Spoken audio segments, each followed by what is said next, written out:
Buenas noches, les habla Carlos Fernando Chamorro, bienvenidos a esta semana.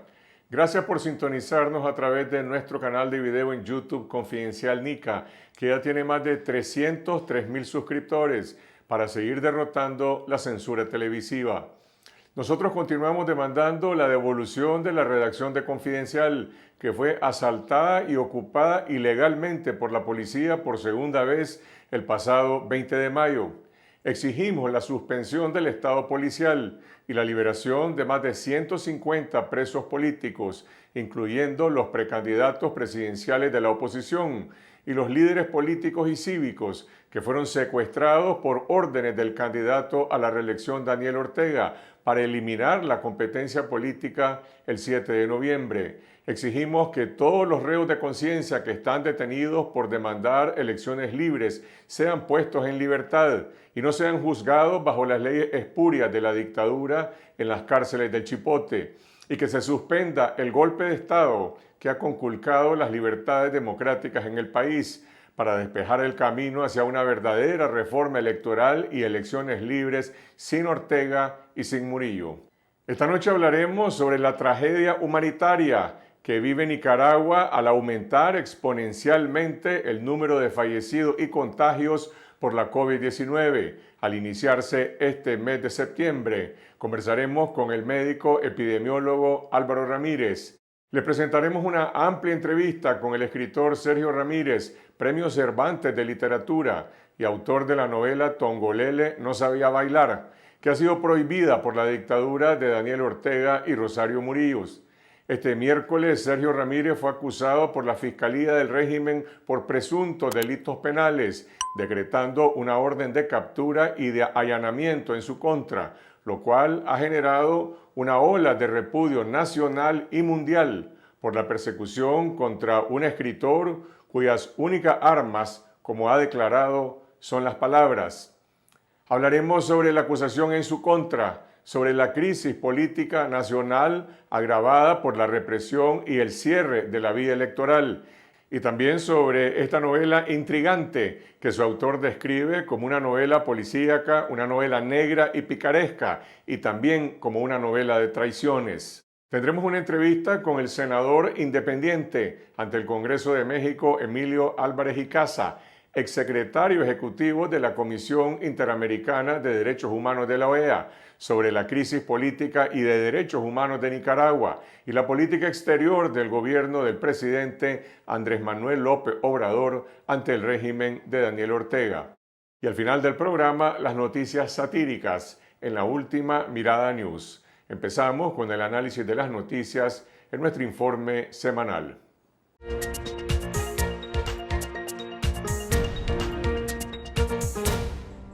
Los expresidentes de México, Brasil, Chile y Colombia, Ernesto Zedillo, Fernando Cardoso, Ricardo Lagos y Juan Manuel Santos, encabezan una ola mundial de condena contra el régimen de Daniel Ortega por la persecución desatada contra el escritor Sergio Ramírez, después de encarcelar a 36 líderes políticos y cívicos.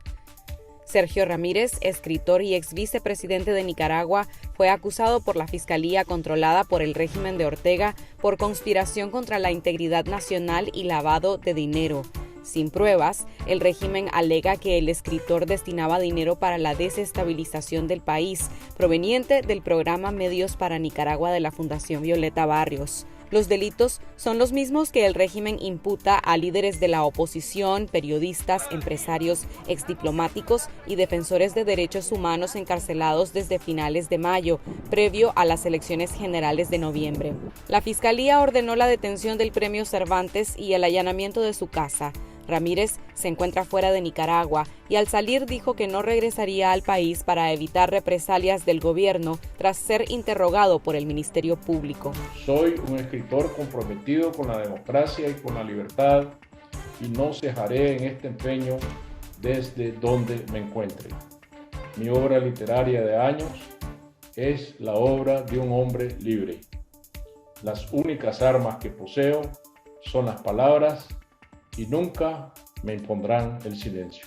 Escritores del mundo rechazaron la acusación contra Ramírez y el embajador de México en Nicaragua, Gustavo Cabrera, compartió el mensaje del escritor, lo que provocó una virulenta carta de la Cancillería nicaragüense protestando por lo que el régimen consideró como una injerencia. En la primera semana de septiembre se dispararon las muertes por COVID-19 a 329 personas, según el Observatorio Ciudadano. Una tragedia humanitaria muy cerca del momento pico de la pandemia en mayo de 2020, cuando fallecieron 351 personas en una semana. Médicos reportan que el impacto de la segunda ola de COVID-19 es mayor que el de la primera, que hospitales en todo el país se encuentran saturados y que han tenido que aumentar el número de camas para pacientes con el virus. El personal de salud también denuncia que las muertes por COVID-19 son mayores a las registradas por el Ministerio de Salud, que apenas reporta una muerte semanal por la enfermedad, aunque sí elevó la cantidad de contagios semanales a 615, la cifra más alta que reporta desde el inicio de la pandemia. En medio del momento más crítico del actual brote de coronavirus, Daniel Ortega llamó a la ciudadanía a no quedarse en casa, luego de que el Independiente Observatorio Ciudadano llamó a la población a una cuarentena voluntaria y a extremar medidas debido a la gravedad del contagio en todo el país. Encerrándose, es como dicen, enterrar la cabeza como el avestruz y morirse. La solución ya está demostrado en los países que quisieron someter, obligar a la gente, incluso encarcelando al que no acataba el encierro. Esa no fue la solución. En Nicaragua solamente vacunarán a la población mayor de 30 años. A partir del 20 de septiembre, personas entre 30 y 45 años podrán recibir la vacuna. Continúan las audiencias plagadas de irregularidades contra los presos políticos. Los líderes campesinos Medardo Mairena y Freddy Navas, el dirigente estudiantil Max Jerez y el político opositor José Antonio Peraza fueron remitidos a juicio por el presunto delito de conspiración contra la integridad nacional. Por el mismo delito fueron también remitidos a juicio Jaime Arellano, comentarista político, y los exdiplomáticos Francisco Aguirre Sacasa y Mauricio Díaz, mientras que el gerente general del diario La Prensa, Juan Lorenzo Holman, fue acusado de lavado de dinero por el Ministerio Público controlado por el régimen. Las audiencias de los reos políticos se llevan a cabo en el complejo policial Evaristo Vázquez y no en un juzgado local como dicta el marco jurídico nacional. Se desconoce el nombre de los jueces y los abogados defensores no tuvieron acceso a dichas audiencias. Familiares de presos políticos denunciaron las torturas que sufren sus parientes en la cárcel conocida como El Chipote. En un comunicado manifestaron su preocupación por la pérdida extrema de peso de los reos de conciencia, el confinamiento total de algunos de ellos, luces encendidas las 24 horas, interrogatorios constantes y celdas con precarias condiciones para encarcelamientos por largos periodos. Los familiares denunciaron que los procesos judiciales contra los detenidos se basan en argumentos falsos y sin evidencias reales y exigieron visitas regulares sin acoso policial. La Corte Interamericana de Derechos Humanos demandó la libertad de los reos políticos y solicitó permiso al Estado de Nicaragua para ingresar al país y verificar la situación de los más de 30 dirigentes opositores encarcelados en El Chipote. Hasta ahora, el régimen no permite la entrada de ningún organismo de derechos humanos a Nicaragua. ¿Quiénes son los llamados curas políticos? La propaganda del régimen de Ortega lanzó una campaña de desprestigio contra varios sacerdotes nicaragüenses a través de un documental llamado Curas Políticos, en el que acusan a los religiosos de supuesta intromisión en la vida política. El presidente Daniel Ortega también ha enfilado sus ataques contra sacerdotes católicos, llamándoles curas del demonio y terroristas de sotana. En el Día Internacional del Periodista, el colectivo de derechos humanos Nicaragua Nunca Más denunció un feroz ataque del régimen de Ortega hacia los periodistas nicaragüenses. Señaló que la represión sistemática, que lleva más de 3 años, se agravó a partir de mayo, cuando empezó una cacería de opositores previo a la elección de noviembre. El régimen ha encarcelado a 4 periodistas, mientras decenas se exiliaron tras amenazas de cárcel y persecución por su labor. PEN Internacional también condenó la represión, mientras el relator para la libertad de expresión de la OEA aseguró que no hay garantías institucionales para el ejercicio de la libertad de expresión en Nicaragua. Los comisionados Francisco Díaz, Ramón Avellán, Justo Urbina, Luis Pérez, Fidel Domínguez y Juan Valle fueron condecorados por el presidente Daniel Ortega con la Orden Rigoberto López Pérez. Los 6 jefes policiales han sido sancionados internacionalmente por violar derechos humanos y constitucionales y son leales al Frente Sandinista y a los intereses de Ortega y su círculo familiar. La Unidad Nacional Azul y Blanco trabajará clandestinamente en Nicaragua para evitar que los integrantes que permanecen en el país sean arrestados, como 12 de sus dirigentes encarcelados desde mayo pasado. La persecución del régimen Ortega Murillo ha llevado a otros de los miembros de la entidad opositora a exiliarse, quienes aseguran que persiste la resistencia civil contra la dictadura. El Ministerio Público acusó de propagar supuestas noticias falsas al ambientalista Amaru Ruiz. Es el primer nicaragüense en ser imputado por esta causa según la Ley de Ciberdelitos, creada por el régimen Ortega Murillo el año pasado, junto a otras leyes consideradas represivas. El defensor ambiental es señalado por la Fiscalía de difundir información falsa sobre los asesinatos de indígenas en la costa Caribe. Ruiz ha denunciado los abusos contra las comunidades originarias de la zona y la impunidad de los agresores.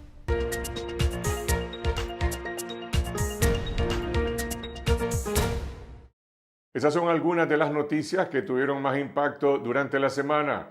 Y ahora nos comunicamos hasta Dublín, Irlanda, con el doctor Álvaro Ramírez, médico epidemiólogo, para analizar el rebrote de la COVID-19 en Nicaragua y qué pueden hacer las familias y las comunidades para prevenir el aumento de los contagios y la mortalidad. Álvaro, según el Observatorio Ciudadano, en la primera semana de septiembre fallecieron 329 personas, una cifra fatal, una tragedia que está muy cerca del pico de la pandemia que midió también el observatorio en mayo del año pasado de 351 muertes en una semana. Pero además las muertes ahora son 70% mayores que la semana anterior. ¿Qué indica esta tendencia? ¿Dónde estamos en esta pandemia?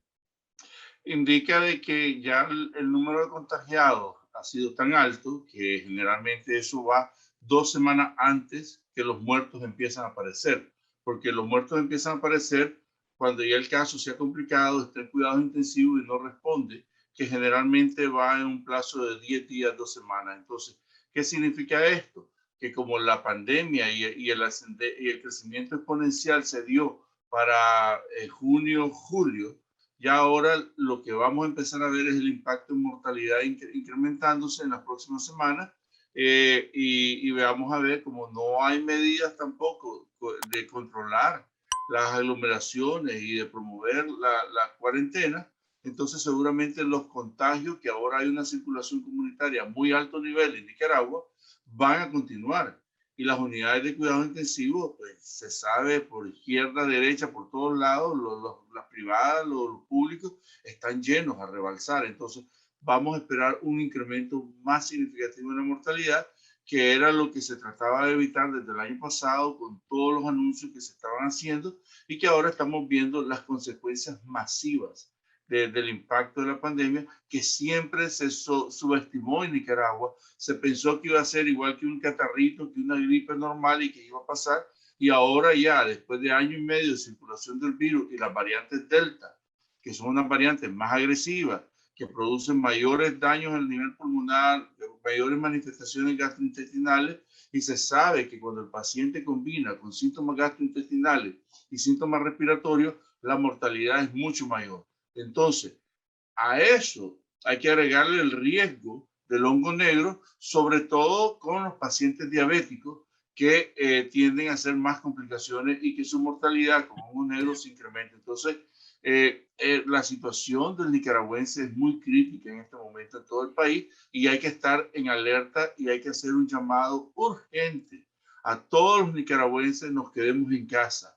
Hay que hacer una cuarentena voluntaria porque es la única manera que podemos reducir la circulación de este virus y que podemos prevenir el impacto en mortalidad tan grande que se nos viene encima. Lo habíamos anunciado, lo habíamos estado hablando hasta la sociedad desde el año pasado, recordate Carlos, que habíamos estado viendo esto, y ahora estamos viviendo la realidad del potencial de muerte que el virus puede dar. Hemos visto fallecimientos no solamente de un número muy grande de personas de la tercera edad, algunos se encuentran en las unidades de cuidados intensivos, sino también de 20, 30, menos de 40 años, de niños y de mujeres embarazadas. Esto es una nueva modalidad de esta fase de la pandemia, refleja la existencia de esas otras variantes. Pues claro, a nivel mundial se ha reportado que las nuevas variantes afectan grupos poblacionales más jóvenes y es lo que nosotros estamos viendo. Entonces, ¿qué es lo que se ve en Nicaragua? Es la combinación de una población que no ha sido vacunada, que se complica fácilmente y que obviamente tiene mayores riesgos de morir, que es el rol lo que hace la vacunación. Entonces, en Europa se ha observado también, en muchos países del mundo se ha observado que un 20-30% de los infectados actuales son gente que incluso está vacunada, pero esta gente hace mucho menos complicaciones y hace menos riesgos de morir. Entonces, en Nicaragua, como no se ha hecho nada, la tasa de vacunación es menor del 3% de la población, entonces podemos ver de que el impacto en mortalidad es muy alto, aunque traten de tapar el sol con un dedo en Nicaragua. Ahora, el presidente Ortega dijo esta semana que el porcentaje de personas que ya han sido vacunadas en Nicaragua es del 18%, pero eso lo mide él tomando en cuenta solamente la población mayor de 30 años. Las estadísticas internacionales de la OPS, en efecto, ubican a Nicaragua con un índice cercano solamente al 3%. Ahora, el gobierno está diciendo que no va a vacunar a las personas menores de 30 años. ¿Acaso no están siendo estos afectados por la enfermedad? ¿Qué alternativas tiene esa población joven, que es la población mayoritaria del país? Mira, yo creo que esto es, el gobierno está sintiendo el golpe y el impacto de la pandemia, porque hasta el año pasado incluso negaban la existencia del COVID, negaban la necesidad de la vacunación y negaban el acceso a la población al tratamiento apropiado. Ahora empezaron a admitirlo, pero eso significa que deja a un grupo de población vulnerable, porque se ha demostrado que con la variante Delta todos los grupos de edad ya están a riesgo de infectarse y en la medida en que la concentración y circulación del virus es mayor, pues la población necesita ser más protegida. Entonces, tomar estas medidas realmente solo son patadas de ahogado.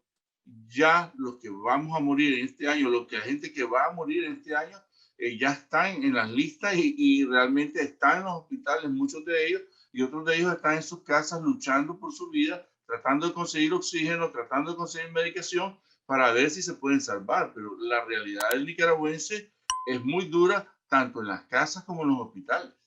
El gobierno ha recibido donaciones económicas de distintas entidades internacionales y también donaciones de vacunas. Restringir la vacunación o decir que no se vacunará a los menores de 30 años, ¿puede ser esto considerado como una política de Estado dentro del marco de lo que promueve la OMS, la OPS, o es la vacunación un derecho universal? ¿Cómo se está aplicando en otras partes de América Latina y en Europa?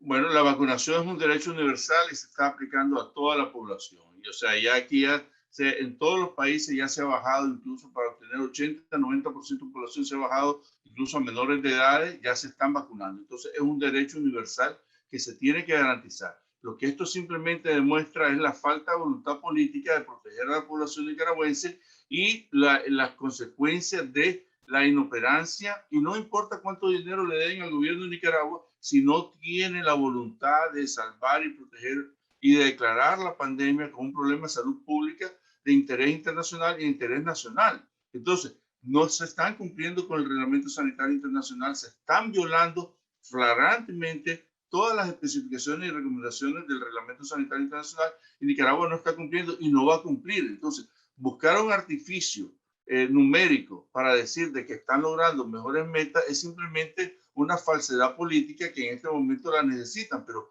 la protección real que el pueblo necesita, los millones de vacunas que se necesitan para Nicaragua, es por lo menos unos 8 a 10 millones de vacunas. Centrar, otro error que se está cometiendo grandemente, es concentrar vacunaciones en centros hospitalarios.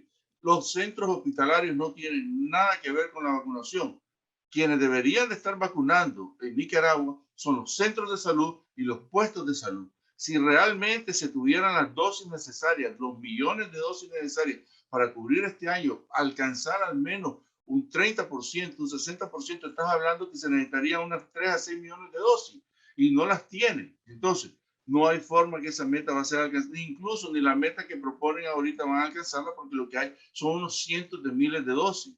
Y esas deberían de estar en los centros de salud y en los puestos de salud para que la gente pueda acceder sin aglomeraciones. Porque ¿qué está pasando? Miramos las filas en el Hospital Manolo Morales, en el Hospital Berta Calderón, de gente para vacunar. ¿Qué tienen que ver los hospitales con algo que es una medida de atención primaria que se tiene que hacer en las casas y en los puestos de salud? ¿Qué recomendación se puede hacer para las familias? Hay altos niveles de contagio en núcleos familiares de 3, 4, hasta 5 personas. Y por el otro lado, ¿qué recomendación y qué alternativa se le puede plantear a la población joven que está siendo excluida de este programa de vacunación? Bueno, lo primero, o sea, aquí hay que estar claro, Carlos. La vacunación ayuda simplemente a prevenir las complicaciones.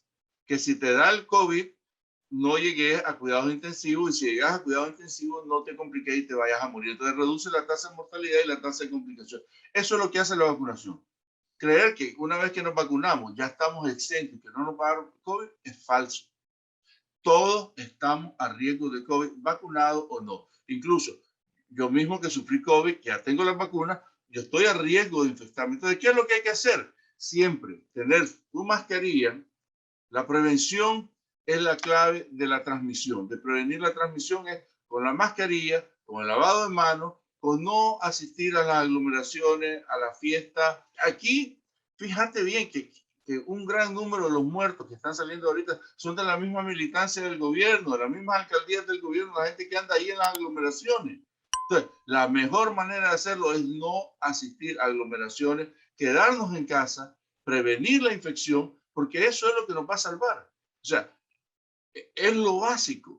O sea, pensar que la vacuna va a venir a salvarnos es muy tarde ya. O sea, y aunque venga, nos va a reducir la mortalidad, no el riesgo de infección, que eso es lo que tenemos que tener muy claro y muy presente. El riesgo de infección solamente se reduce al no salir a las calles, al reducir las aglomeraciones, a la limpieza de manos, al uso de la mascarilla y al distanciamiento social. Eso es lo que nos garantiza que no se transmite. Entonces, y eso lo podemos hacer todos. Todos podemos colaborar y todos debemos de participar de manera voluntaria por proteger nuestra salud y la salud de nuestra familia.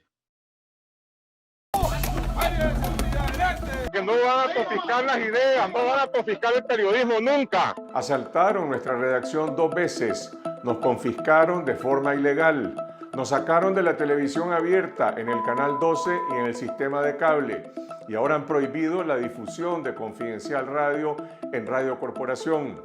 Pero aquí estamos, haciendo periodismo, investigando y revelando la verdad que la dictadura pretende ocultar.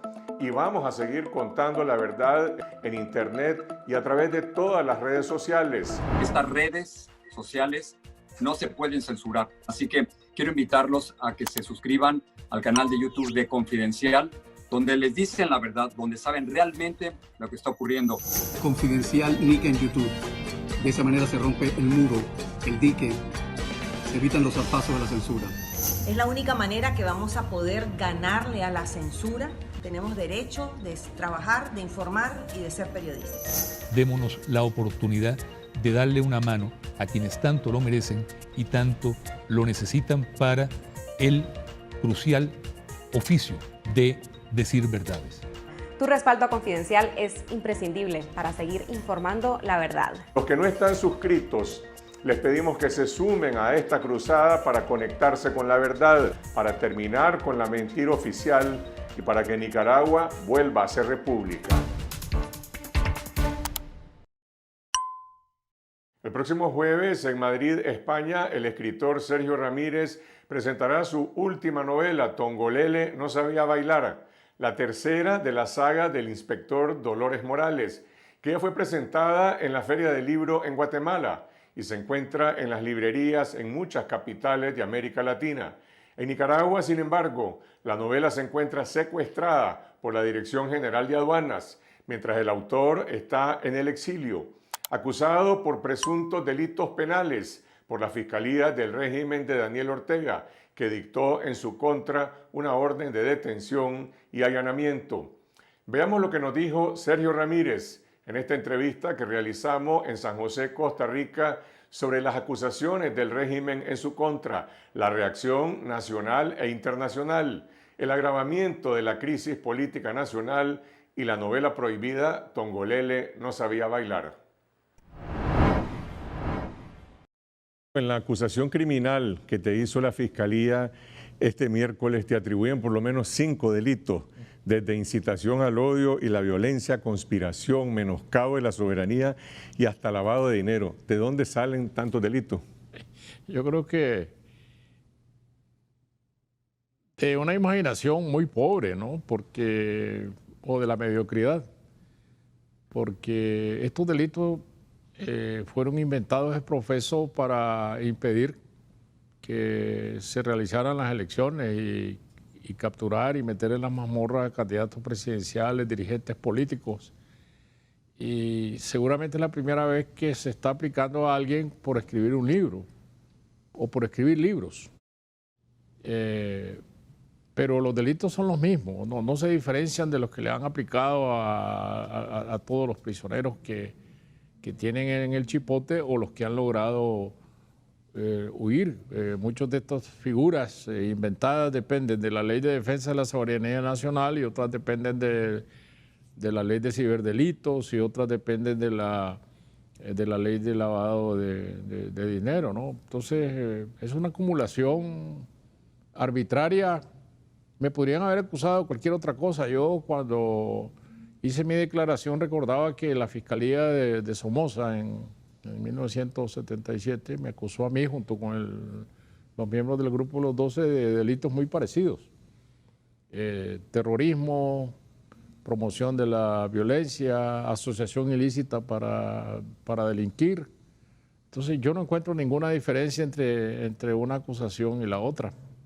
Ahora, cuando acudiste a la Fiscalía y te interrogaron por tu representación de la Fundación Luisa Mercado, ¿esperabas una acusación, una orden de detención y de allanamiento de tu casa? No, porque entonces me preguntaron tonterías esa vez, ¿no? Vaguedades. Yo iba listo para responder entonces, porque como la acusación era de que la Fundación Luisa Mercado había recibido dinero de la Fundación Violeta de Chamorro, pues yo llevaba una documentación muy completa, factura por factura, recibo por recibo, cheque por cheque, de dónde y cómo se había empleado todo ese dinero. No hay que olvidar que la Fundación Luisa Mercado es el paraguas jurídico del Festival Internacional Literario Centroamérica Cuenta, que tiene un gran prestigio en el mundo. Entonces, triangulando una cooperación entre la Fundación Violeta de Chamorro, la Fundación García Márquez de Cartagena y nosotros, organizamos una serie de talleres de periodismo que dirigió John Lee Anderson, por ejemplo, o Mónica González, para periodistas centroamericanos. Y esos son los que habían sido financiados con estos recursos de la Fundación Violeta Barrios de Chamorro. Entonces aquí están penalizando a Centroamérica Cuenta. Mencionaste esa acusación que te hizo la dictadura de Somoza en 1977, cuando vos liderabas el Grupo de los 12, que al final fue uno de los pilares para conformar en Nicaragua una alianza nacional contra la dictadura de Somoza. ¿Hay condiciones hoy en Nicaragua para hacer una alianza nacional, una unidad nacional contra la dictadura de Ortega, ahora sin armas y en la lucha cívica? Pues mi aspiración es que debería existir. Yo vivo alejado del mundo de la política como tal, de las organizaciones políticas, de los partidos políticos, y solo te puedo dar una opinión desde fuera, desde mi perspectiva de escritor y de crítico de la situación de Nicaragua. Yo creo que si algo ha ayudado a esta unidad, me parece, es Ortega, metiendo presos a los dirigentes políticos y a los candidatos presidenciales, que como todos sabemos tenían muchas diferencias y estaban colocados en distintos terrenos. Hubo muchas discusiones, mucho muchos debates. Y ahora me llamó la atención que Pedro Joaquín Chamorro, de C por L, y Víctor Hugo Tinoco, del partido MRS, del antiguo MRS, están compartiendo la misma celda y la misma lata de leche. Entonces yo creo que la unidad comienza por allí, por el entendimiento humano, y me parece que cuando todos estos prisioneros salgan de la cárcel, porque tienen que salir, alguna vez tienen que salir, van a salir fortalecidos, y va a salir fortalecida la unidad por la democracia en Nicaragua. ¿Cómo valoras la reacción de la comunidad internacional y en particular en América Latina ante esta oleada represiva y el cierre total del espacio electoral el 7 de noviembre? Pues me parece que la comunidad internacional ha estado atenta, alerta a lo que pasa en Nicaragua. Es un entretejido bastante complejo. Primero, la reacción de los países latinoamericanos como tales, que como sabemos tienen facturas muy diversas. No podemos medir lo que pasa en la OEA en su conjunto para ver cuál es el perfil que cada país latinoamericano tiene respecto a Nicaragua. Es muy curioso ver cómo países que no se declaraban adversarios de la dictadura de Ortega, como Argentina y México, han sido los más maltratados por el régimen, con comunicados de la Cancillería espeluznantes en cuanto a su lenguaje, un lenguaje vulgar, chabacano, el último dirigido a México, solamente porque el embajador de México en Nicaragua retuiteó mi mensaje cuando me hicieron la acusación penal, y eso sirvió para desatar este lenguaje completamente virulento, violento y vulgar en contra de un país que no se ha declarado adversario abierto de Ortega. Lo mismo hicieron con Argentina, después lo mismo hicieron con España. Entonces me parece que... Y antes con Costa Rica. O ya lo hicieron con Costa Rica. En fin, yo creo que en esta política de quemar las naves y como decía una vez en un artículo que me resultó gracioso Fabián Medina, como alguien dice, ya se fue el balde, que también se va el mecate, ¿no? No, parece no importarles perder aliados, perder amigos, quedarse solos en la llanura, en el desierto, porque están quedando absolutamente solos, contando con el respaldo de Rusia, con el respaldo de Irán, con el respaldo de Venezuela, que tampoco son grandes respaldos, porque Rusia no ha podido ni siquiera darle una provisión de vacunas suficiente al Ministerio de Salud de Nicaragua para que haga frente al desastre descomunal que está significando hoy en día la pandemia en el país.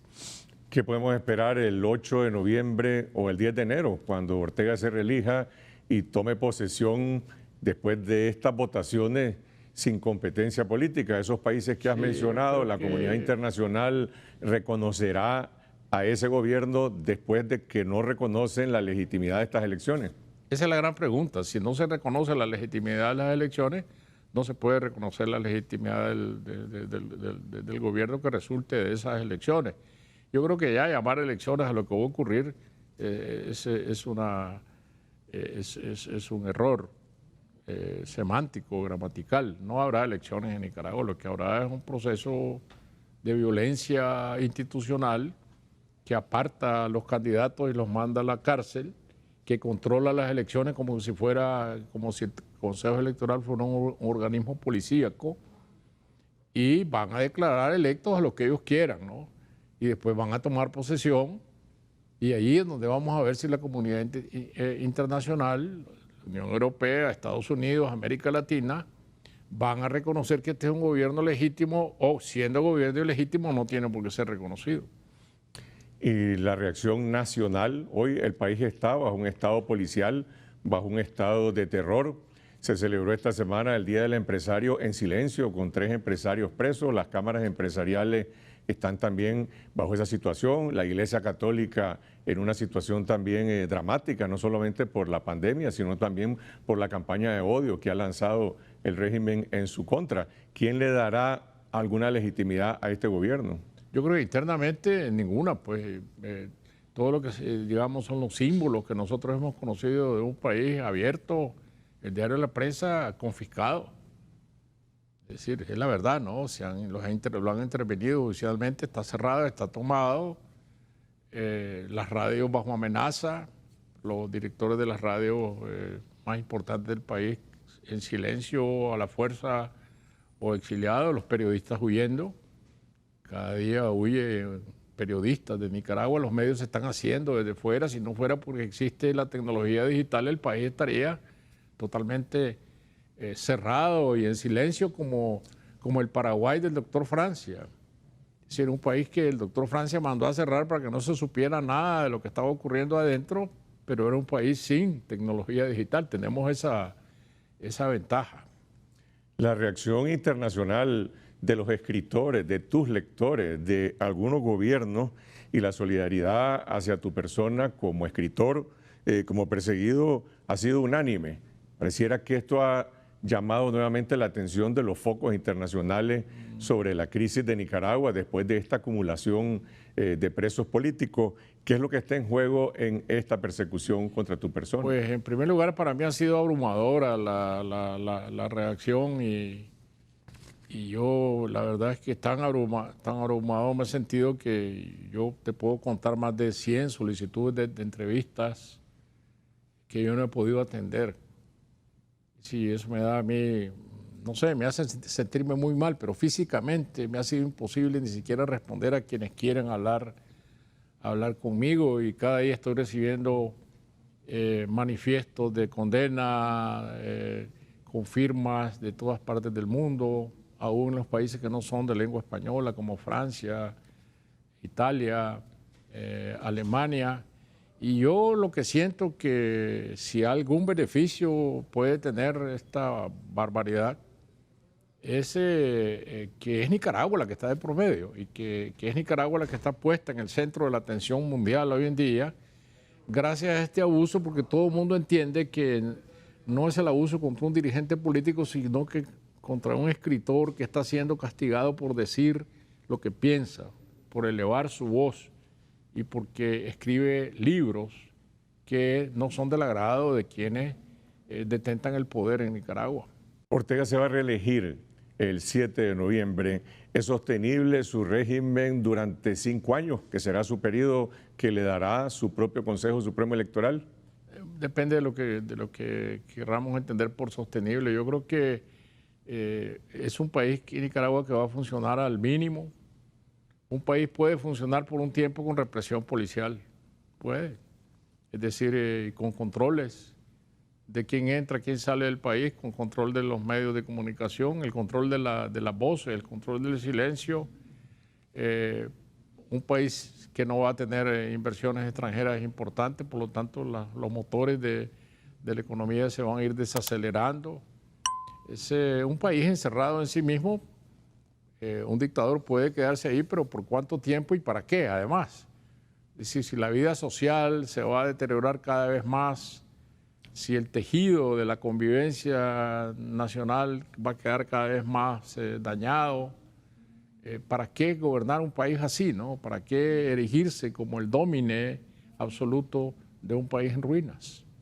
El diario El País dice en una editorial este viernes que al condenarte, Ortega te está recetando al exilio. En el exilio estaba tu alter ego, el inspector Morales, cuando empieza esta novela, Tongolele no sabía bailar, y él decide regresar a Nicaragua. ¿Tenés alguna visión de tu exilio, algún plazo político, personal, para regresar a Nicaragua? Mire, cuando yo estuve exiliado en tiempos de Somoza tenía 35 años, 30 años de edad. Y estaba luchando, metido en la lucha por una Nicaragua distinta.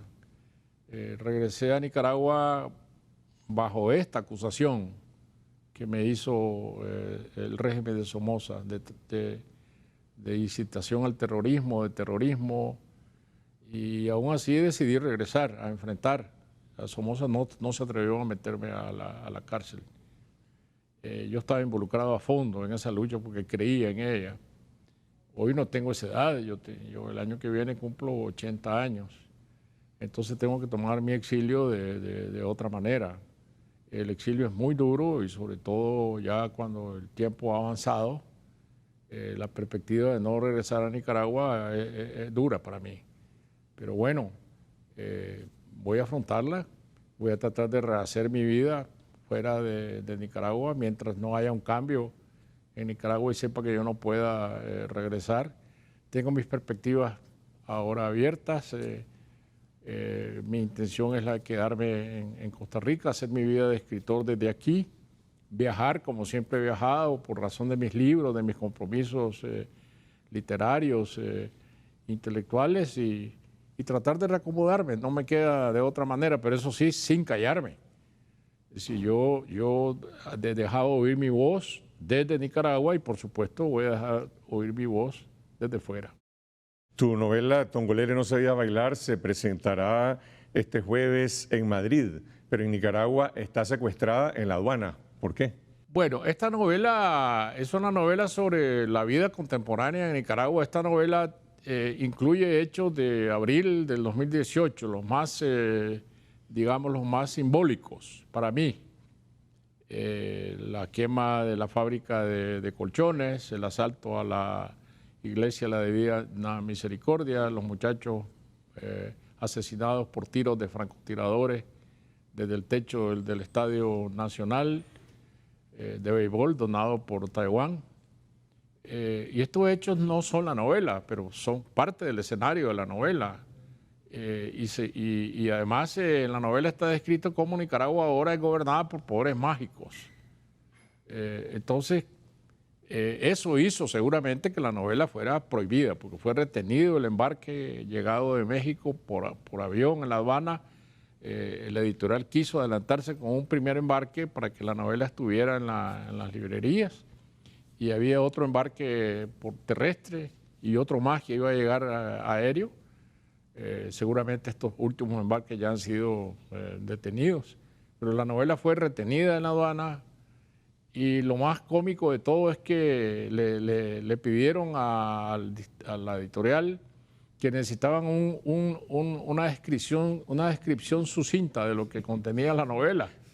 Y me llamaron a mí la editorial que eso nunca ha ocurrido con ningún país, que una aduana pida una descripción del libro que va a entrar. La Convención de la UNESCO, de la cual es suscriptora Nicaragua como Estado, asegura la libre circulación de los libros. Entonces, esto es un delito internacional. O sea, la novela es el detonante de la acusación en tu contra, aunque en la lista de delitos no mencionan Tongolele no sabía bailar y tampoco dicen que te están procesando por escribir esa novela. Me están acusando por delito de odio. Y como vivimos en un estado orwelliano, ellos le dan su propia interpretación a las palabras. Pero bueno, la prohibición de la entrada de la novela al país está directamente ligada con mi acusación. Por eso yo insisto, yo estoy siendo acusado como escritor, no como dirigente político. Estoy siendo acusado porque escribo libros, porque escribo novelas que ellos consideran que son subversivas para el orden que han querido establecer. Está bien, yo me declaro escritor subversivo, porque todo escritor es subversivo. Decís que estos hechos de la represión durante la rebelión de abril son parte del escenario de la novela, pero esto no es una crónica, no es una denuncia, es también ficción, ocurre en Nicaragua, pero es una novela que está siendo leída en toda América, en toda Iberoamérica. Sí, una novela nunca puede ser una denuncia, es decir, una novela que se propone denunciar hechos no sirve para eso están los libros de ensayo, los manifiestos, los discursos. Una novela es un mundo donde entran distintos elementos de la realidad. No puede ocurrir en Marte, ocurre en Nicaragua y ocurre dentro de los hechos que se dieron en el año 2018. Pero esos hechos ya son suficientemente conocidos, se han escrito muchísimos reportajes. Sin embargo, yo quería meter estos hechos dentro de la novela para que tuvieran una relevancia dentro de la vida que tiene el libro. No es lo mismo decir en un informe de una Comisión de Derechos Humanos 400 muertos que ir a meterse a la entraña de cada acontecimiento, que es lo que un novelista tiene que hacer. Y es ese es el alma de la novela. El título de la novela se deriva de un personaje apodado Tongolele. ¿Cómo se construye un comisionado policial represivo? Un sicario como Tongolele existe en las calles de Managua, en Bogotá, en Ciudad de México. ¿Cómo se hace ese personaje? Ese personaje se construye dentro de la complejidad que un personaje de la vida real y un personaje, por lo tanto, de una novela tiene. Lo primero es que tanto el inspector Anastasio Prado como el inspector Dolores Morales vienen de la guerrilla. Los dos lucharon para el derrocamiento de Somoza y sus caminos se han ido separando hasta volverse contradictorios. El inspector Morales ve el fenómeno del crecimiento del poder familiar que hay ahora en Nicaragua como algo extraño a lo que él quiso para el país, y el inspector Anastasio Prado, alias Tongolele, ve natural en su vida respaldar a este régimen porque considera que sigue siendo el mismo poder que él quiso construir desde que era guerrillero, un poder revolucionario. Entonces, son dos mundos confrontados y llegan a confrontarse en el escenario de la novela. Pero quien lea la novela se va a encontrar que tanto el inspector Dolores Morales como Tongolele vienen a ser personajes trágicos. No son personajes en blanco y negro, son personajes trágicos porque son parte de un drama, y se va a encontrar que no solo hay víctimas y victimarios, sino que los que son victimarios también en determinado momento se convierten en víctimas de un aparato de poder que está centrado en una sola voluntad. Sin adelantarnos al final de la novela, lo único que se puede sugerir es que no hay un final feliz para Tongolele, hay un mensaje cifrado. Sí, por eso te decía que se viene a ser un personaje dramático.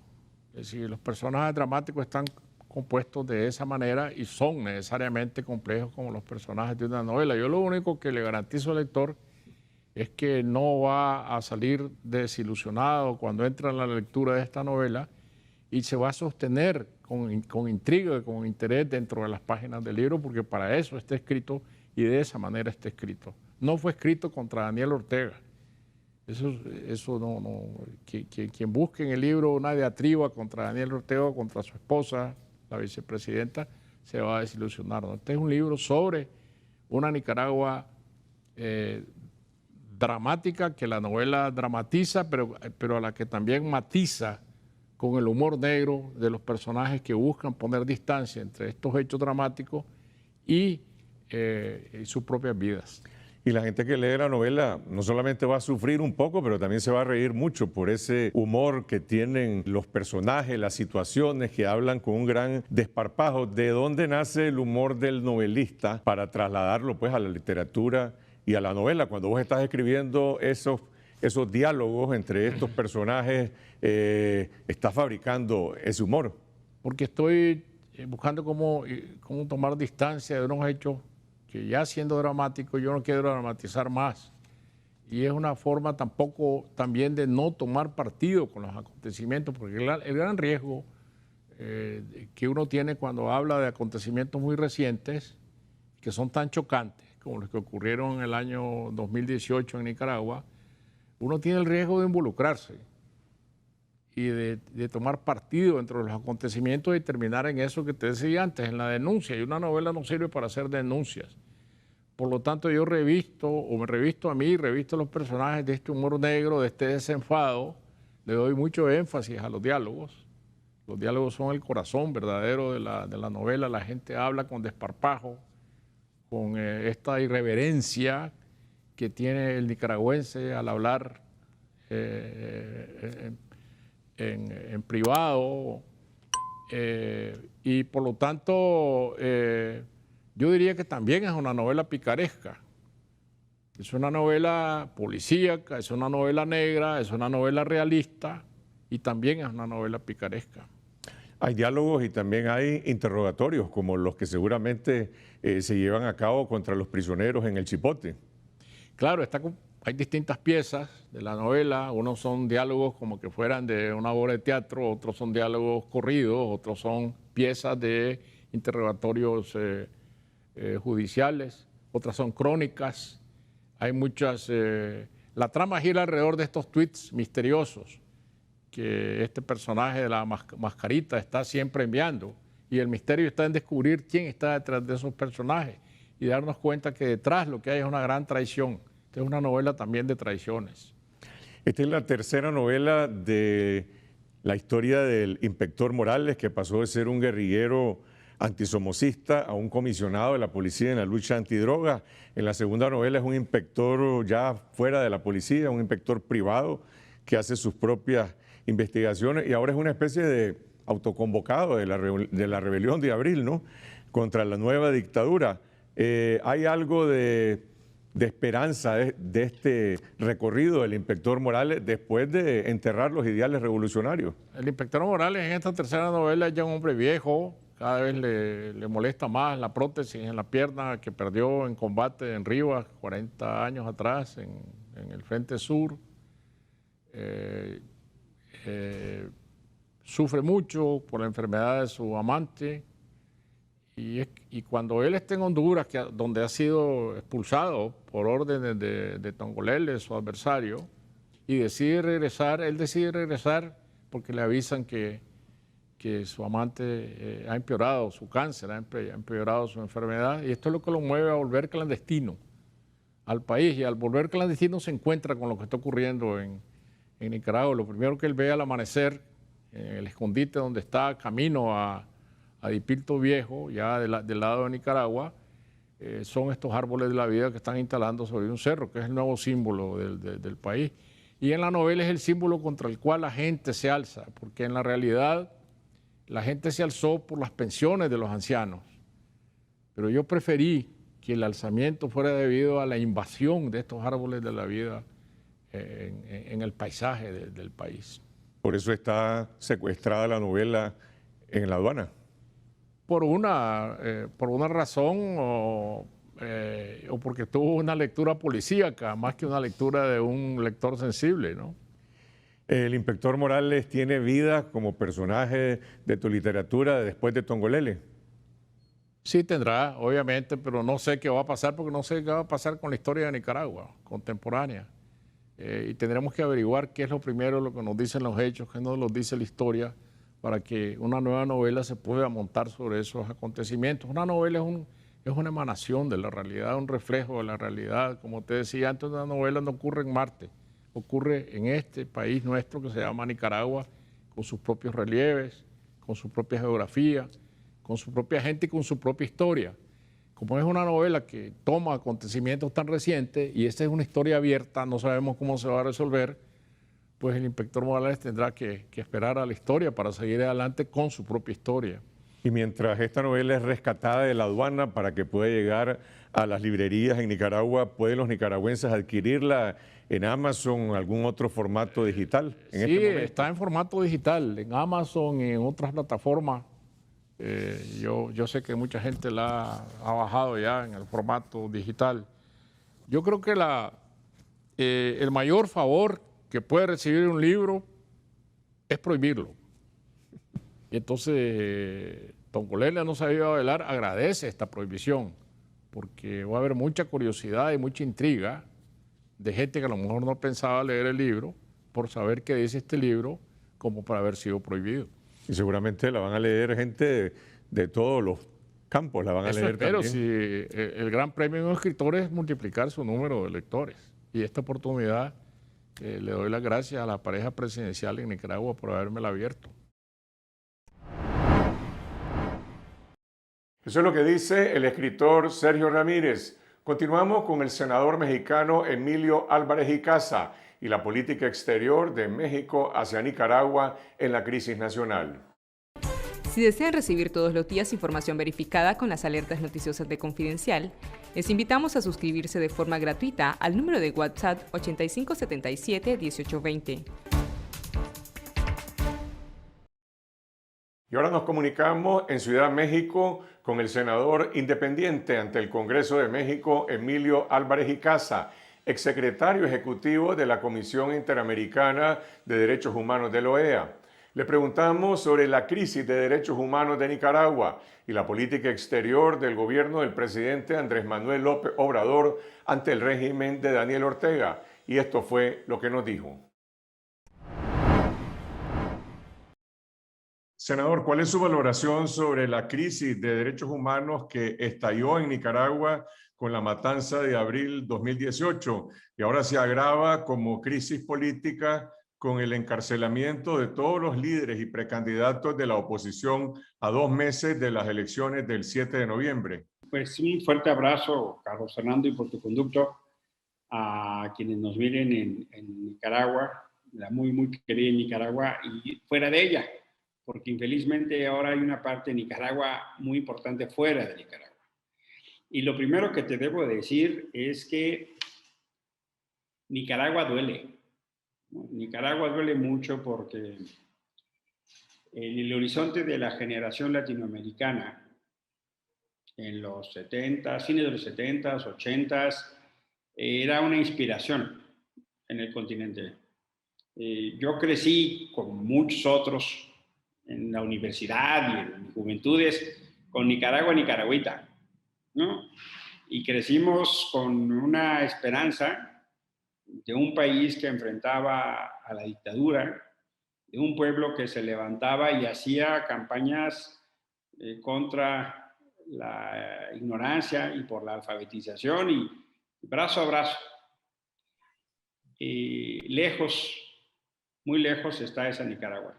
Hoy vemos que quienes se alzaron en armas contra el somocismo están muy dolorosamente repitiendo lo mismo. Hoy vemos una derrota ética, una derrota cultural y una derrota política del orteguismo, porque no quiero asimilarlo al sandinismo. Quiero seguir dejando a Sandino un poco a salvaguarda. No es culpa de Sandino que haya quienes en su nombre y herencia prostituyan la causa. Y me duele mucho porque era un referente ético. Ahora se abrazan como hermanos los villanos, diría la canción.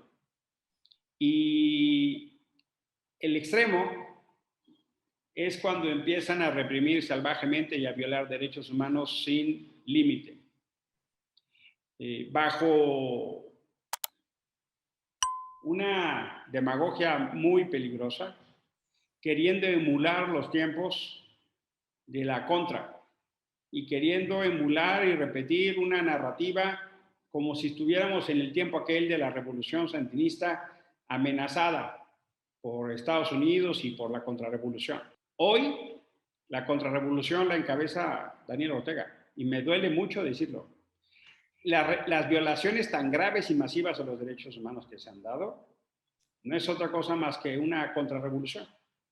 Esas violaciones han sido documentadas por la Comisión Interamericana de Derechos Humanos, de la cual usted fue secretario ejecutivo. La comisión fue expulsada de Nicaragua, pero ahí están sus informes. Y en este momento hay más de 150 presos políticos en las cárceles, entre ellos 36 que fueron apresados desde junio de este año. Sus familiares denuncian torturas y la Corte Interamericana de Derechos Humanos ha demandado su liberación, pero el gobierno se rehúsa. ¿Puede rechazar el gobierno de Ortega una sentencia de la Corte? No debe, no puede, a costa de devorarse a sí mismo en su historia. La escalada que vemos en estos días de represión, la escalada de impedir a toda costa que en la boleta haya opositores que puedan generar una salida pacífica a este régimen, la escalada de la represión a líderes sociales, a candidatos, incluso a intelectuales o a voceros que en algún momento estuvieron codo con codo. Subrayo el caso de Sergio Ramírez, pero no es el único. No es otra cosa más que acelerar el paso a la descomposición. La Comisión Interamericana de Derechos Humanos efectivamente emitió una serie de informes extraordinariamente importantes y de manera reiterada se emiten cautelares para proteger a personas en situación de represión. Desatender estos llamados lo que hace es agudizar la crisis, aislar a este gobierno y aún más generar una ruta para agudizar la crisis, Fernando. Usted es senador independiente en el Senado mexicano. ¿Cómo valora la posición del gobierno mexicano ante esta crisis de Nicaragua? En la última debate que se llevó a cabo en la OEA, bueno, México se abstuvo de votar alegando la no injerencia en los asuntos internos en el tema de Nicaragua. México sin duda tiene un especial afecto por el pueblo nicaragüense. Tiene un especial lugar en nuestro corazón. Y México, sin duda, jugó un papel importante en la transición del somocismo hacia la República de Nicaragua liberada. En el imaginario colectivo está esa Nicaragua, pero hoy lo que vemos es un régimen que está cometiendo el mismo tipo de prácticas contra las que luchó. Y en congruencia y consistencia con los derechos humanos, México tendría que levantar la voz. La actual administración de López Obrador ha decidido no tener un papel activo ante las violaciones a derechos humanos, en el ánimo de poder ser un tercer país en ayuda. Ese rol no solo lo ha jugado con Nicaragua, lo ha jugado con Venezuela, y pretende regresar a la vieja doctrina, que en México se conoce como la doctrina Estrada, de la no injerencia en los asuntos internos. Pero en la época de la globalización de los derechos humanos, eso cada vez es más difícil, Fernando, porque callarse ante graves violaciones y abusos de los derechos humanos lo pone a uno del lado de la complicidad. Hoy hay una ética global de respeto mínimo a los derechos humanos. Hay convenios interamericanos e internacionales que México ha firmado, Nicaragua también, y que obligarían a tratos mínimos. Me hago cargo que serán las y los nicaragüenses los que decidan las cosas. Pero lo que es inaceptable es la brutalidad, la represión y la violación a los derechos humanos. Y por supuesto uno puede apelar y decir, hombre, que sean las y los nicaragüenses los que resuelvan, que no haya intervenciones ajenas o externas que afecten la soberanía de un país, por supuesto que sí.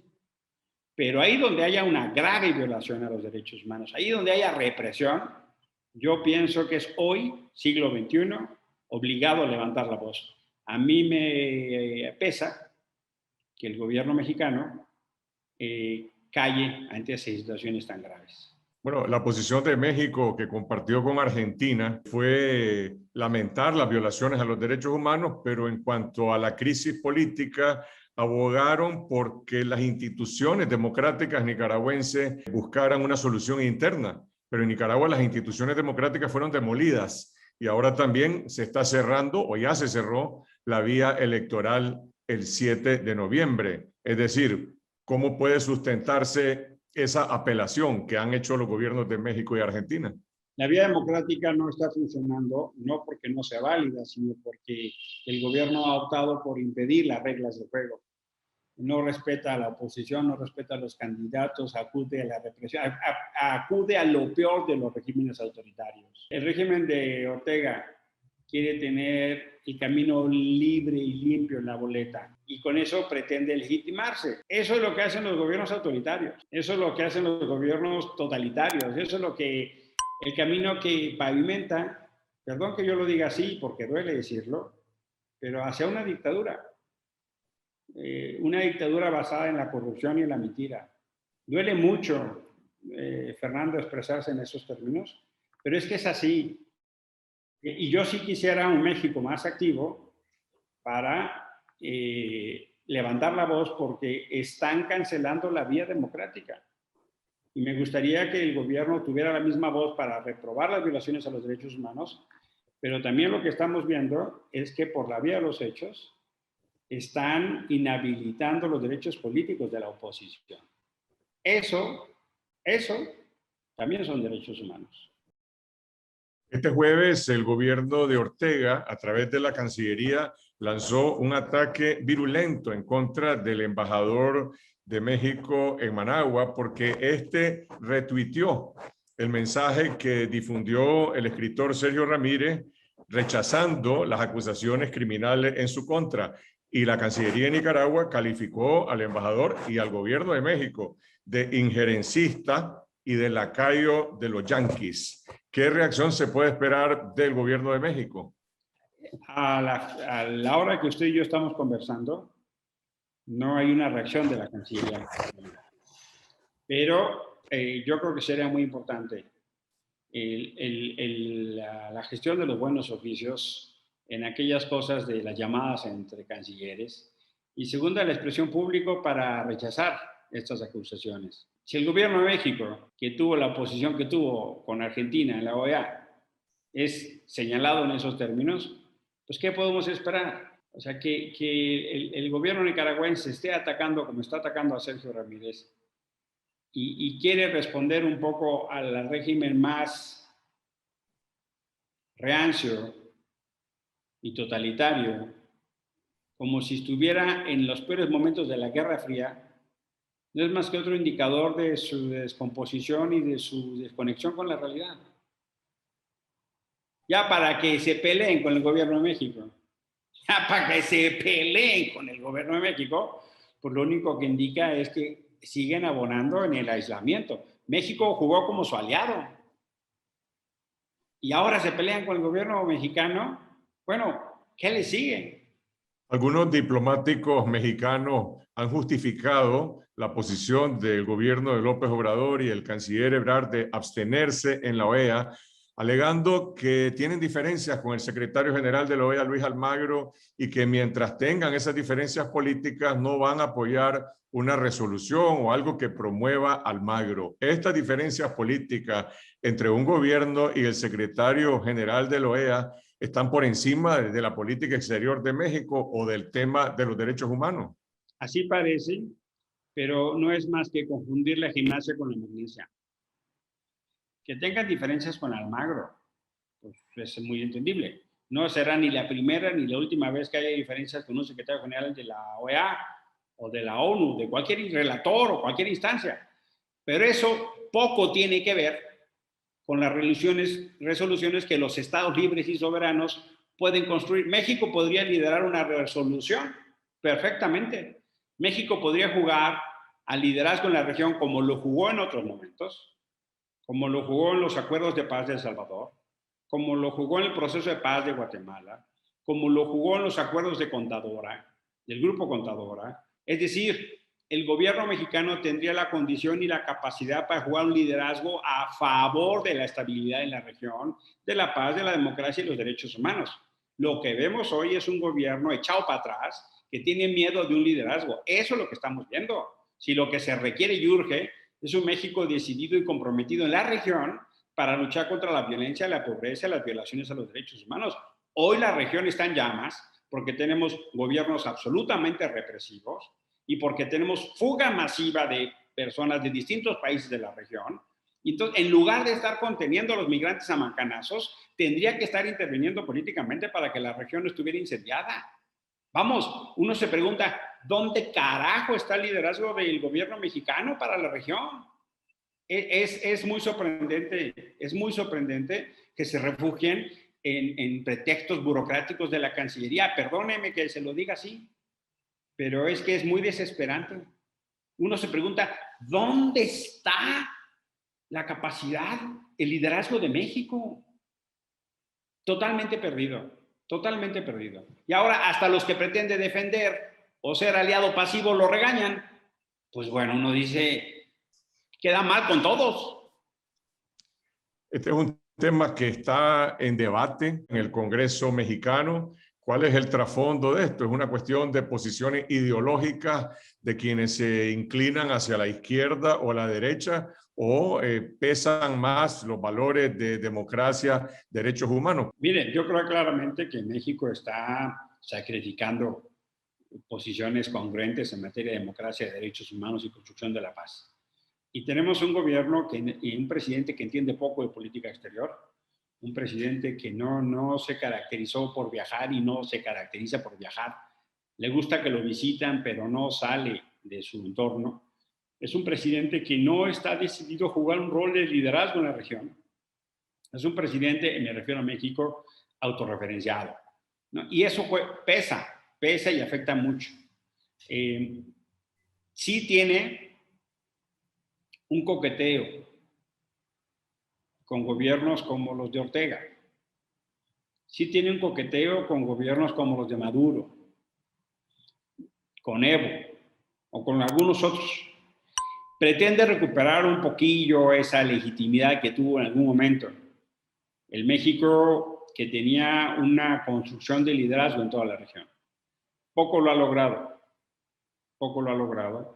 Y me parece que es una visión que está sacrificando principios básicos de la política exterior en materia de respeto a los derechos humanos y la democracia. y eso no ayuda. Ahora, si no lo quieren hacer activamente, pues sí requiere entonces una acción pasiva mucho más activa. Cuando digo pasiva es de cabildeo, de proximidad, de lobby, para decirle, oigan, no pueden perseguir a Sergio Ramírez, oigan, no pueden meter a los candidatos a la cárcel, oigan, no pueden generar una condición de no generar elecciones libres, limpias y universales. O sea, dense cuenta, como sus aliados se los decimos, pero ni una ni otra, Fernando. Entonces me parece que está una condición de sacrificar principios básicos de la política exterior y que la crisis de Nicaragua, porque hay que decirlo, es una muy profunda crisis, no de ahorita, sino que es la acumulación de una erosión sistemática acompañada de procesos dramáticos de corrupción. Eso es así. Todo lo que se pasó con Albaniza en la época de Chávez, desde una familia se apoderó de la parte importante de la renta nacional de Nicaragua y lo utilizó como un mecanismo para compra de voluntades y coacción para presidentes municipales, para apoderarse de institucionalidad democrática en Nicaragua. Es doloroso, pero es que es así. Ese pragmatismo está devorando los principios mismos para los que se levantó la revolución o para los que se quería generar una nueva Nicaragua. Y a todos los que de una u otra manera apoyamos a Nicaragua en los 70s, en los 80s, en los 90s, pues nos duele. Nos duele porque lo vemos como una traición. Y nos quieren emplear el mismo discurso que utilizaban contra la contra en los 80s. Pues no. Hoy la contrarrevolución la encabeza Ortega. Perdón, pero es así.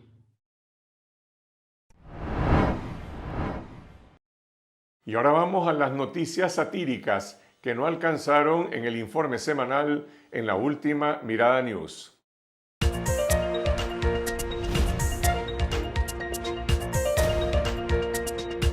Hola, bienvenidos a la última Mirada News. Soy Juan Carlos Sampié.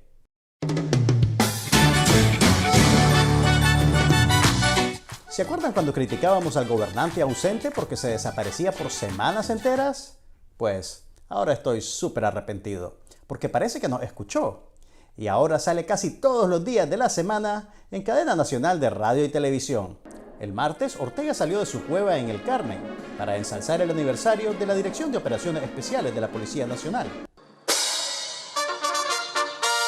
Y el jueves, celebró el 42 aniversario de la Policía Completa. Y el viernes tuvieron el desfile que bien pudieron haber hecho el jueves, pero decidieron dividir la fiesta en dos tantos.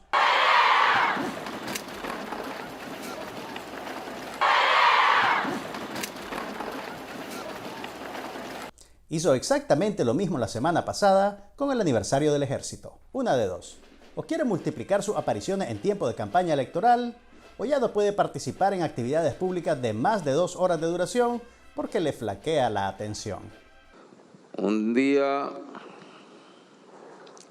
5 de diciembre se fundó la Policía Nacional hace 42 años. Perdón, de septiembre.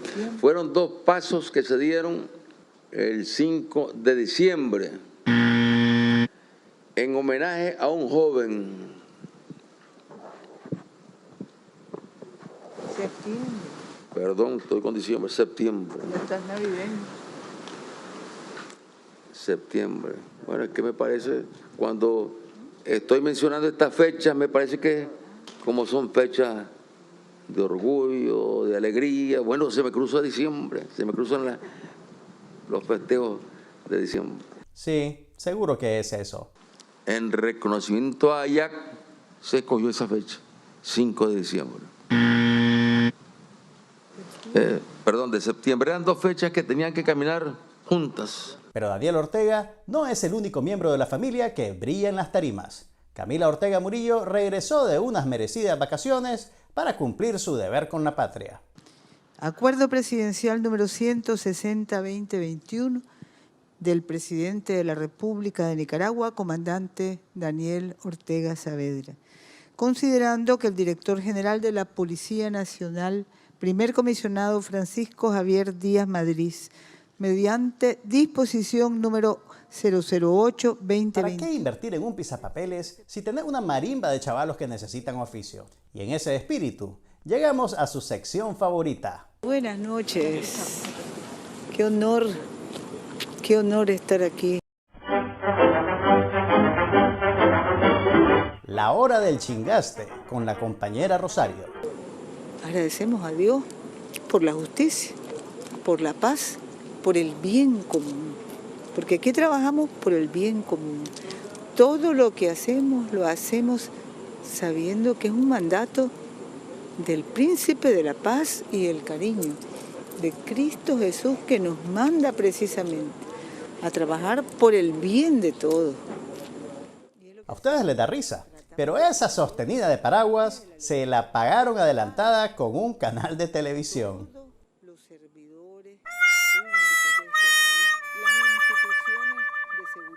La dictadura que ni siquiera deja que los presos políticos tengan acceso a libros, arreció su guerra en contra de la cultura y la libertad de expresión, demandando penalmente al escritor Sergio Ramírez. El también ex vicepresidente es acusado por conspiración para cometer menoscabo a la integridad nacional, así como lavado de dinero y activos.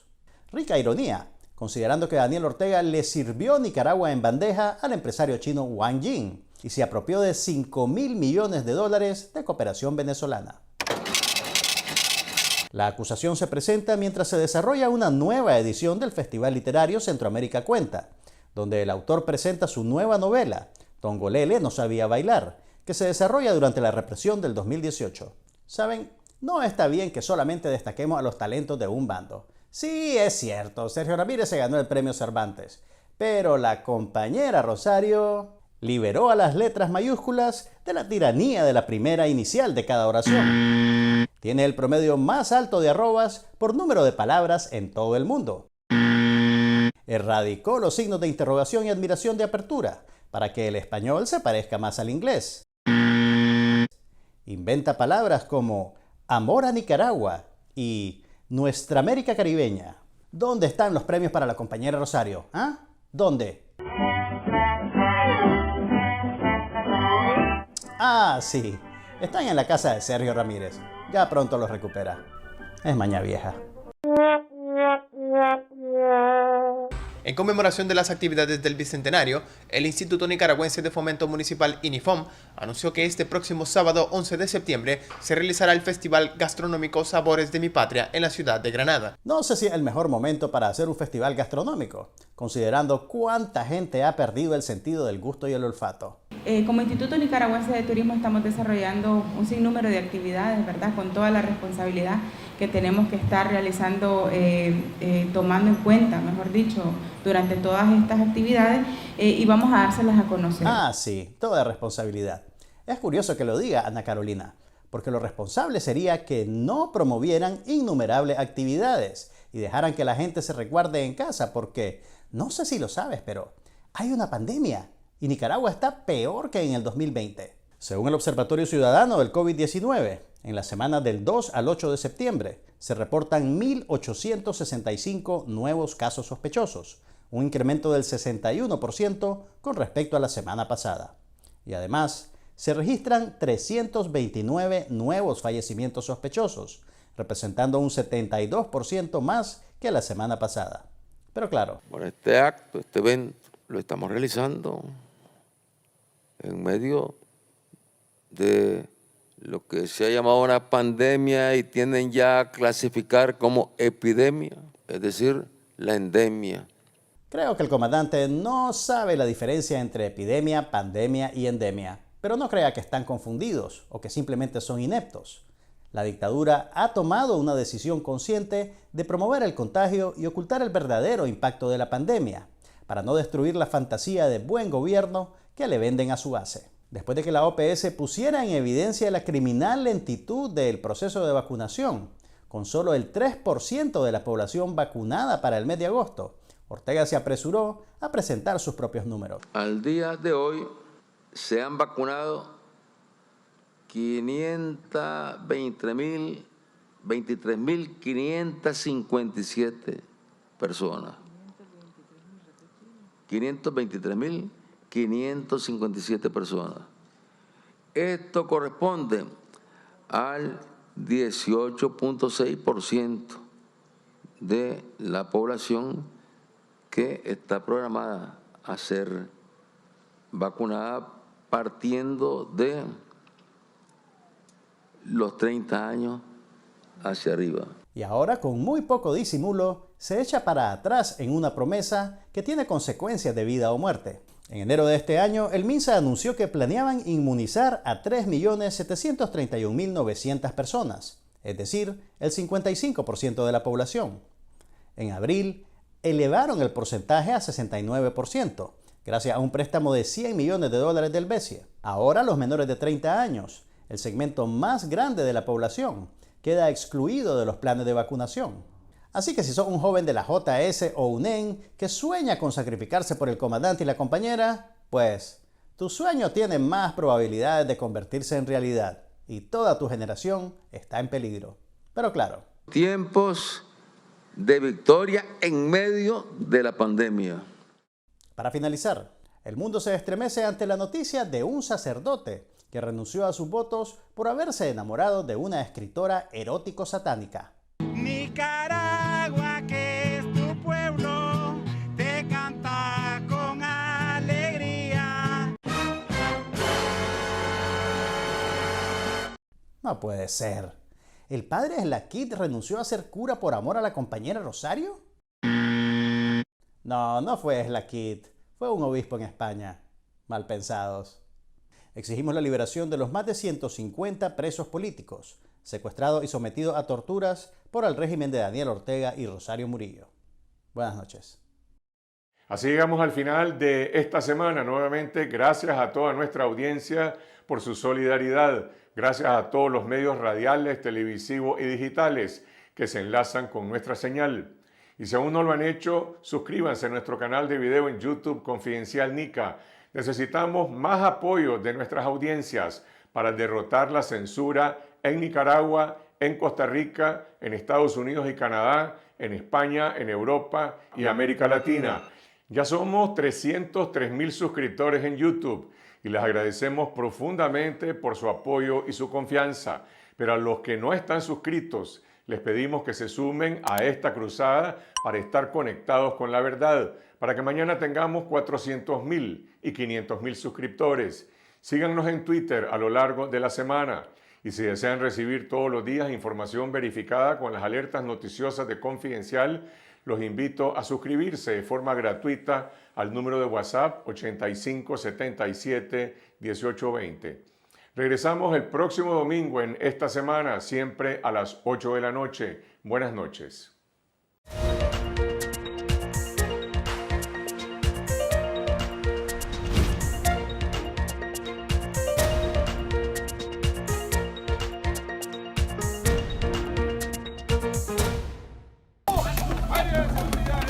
Que no van a confiscar las ideas, no van a confiscar el periodismo nunca. Asaltaron nuestra redacción 2 veces, nos confiscaron de forma ilegal, nos sacaron de la televisión abierta en el canal 12 y en el sistema de cable, y ahora han prohibido la difusión de Confidencial Radio en Radio Corporación.